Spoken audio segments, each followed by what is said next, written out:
Greetings, everyone. I hope you are enjoying the outer picture of your inner world and flowing. Today we're talking about idol worshiping, and it's an interesting topic, really. One that, for myself, when I was introduced to the topic, I was like, idol worshiping? No, that's not me, right? And it's funny how it can show itself in those pockets of areas where you just don't think that it might pertain. When we were introduced to 9 to 5, that was my introduction to the world of idol worshiping, unbeknownst to me at the time.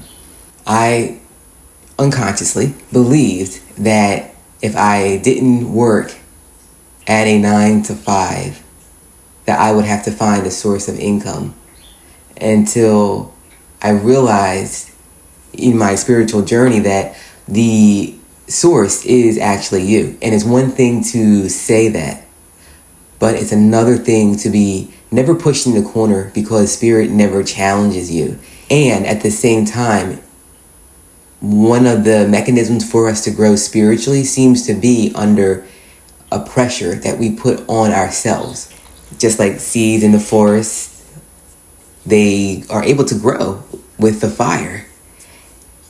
And when we understand and embrace pressure and challenges in this way as a way to grow, it becomes quicker. It becomes less time, I should say, that we stay in those moments of pressure, because now we're becoming aware. And awareness is a huge key. That's really the way that allows us to navigate more smoothly, being aware, asking to be aware, especially when moments of challenges or pressure introduce themselves to us.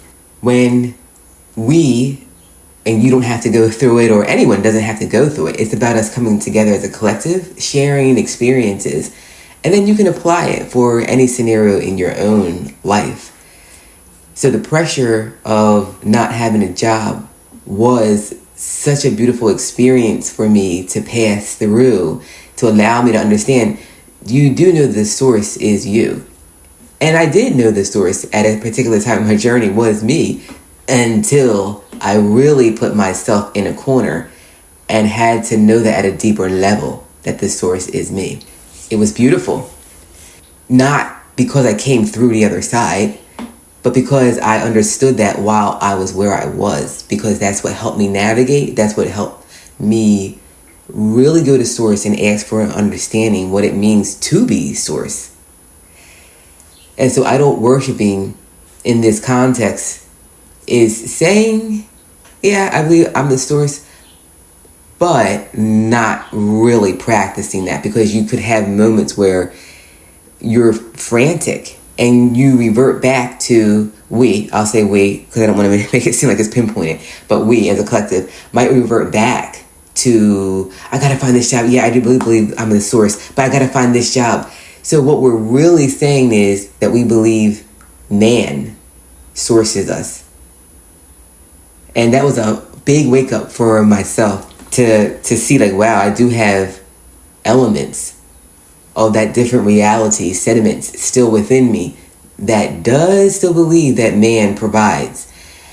And so it was a nice awakening to go to source, to sit down, to open my heart, and to ask for an understanding of how am I truly the source? How am I doing this?